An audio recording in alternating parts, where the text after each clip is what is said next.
This one's for Charlie Kirk. I followed the money on TPUSA. I found a lot. Let's go. I spent my career at the CIA and NSA and also advised other intelligence agencies. I now have my own corporate intelligence firm. All of these opinions are my own. This analysis is my own for entertainment purposes only.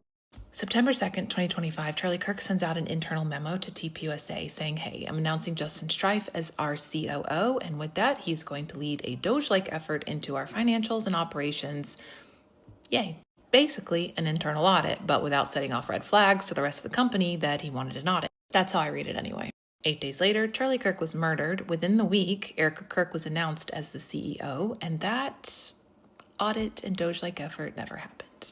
But lucky for us, TPUSA is a 501c3 and their financials are public. So I went in and dove in, announced myself as the independent Doge to do the follow the money, because in my mind, if the CEO is asking for an internal audit, he thinks something is up. And so I wanted to see what was going on.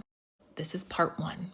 If you want to see the full write-up on my Substack channel, you can head over there and subscribe. Very grateful for all your support. I will start a podcast there next week as well. In part 1, I want to talk about what I think maybe gave him a sense that he needed to do an audit. And it's 3 vendors: Lion Rock Ventures, Cloverstone, and GSM Strategies. Whenever I'm asked to go into a corporation and assess the CEO or leadership or financials for fraud or potential red flags, because sometimes there aren't, but the first place that I go in their financials is their vendors and consultants. Who are you paying money to? Because to me, that's one of the easiest ways to hide and kind of show your cards. When I was looking at TPUSA's 990 forms, I realized that these 3 LLCs in particular shared not only a director, but an address. And then I started doing digging, and I realized Stacy Sheridan is the common person in all of these.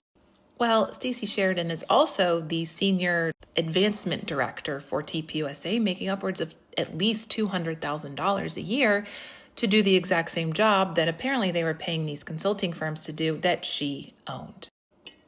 Allegedly.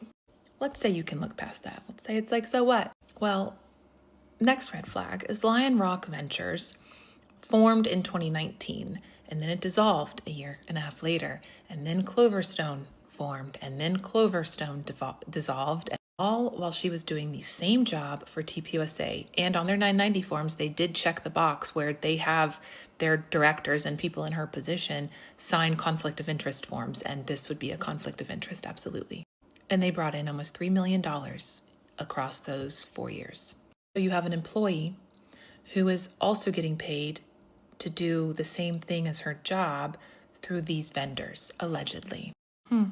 I found the $350,000 payment that people keep talking about and the shady things around it. I found it in their 990. I'll do that in part 2. Stay tuned.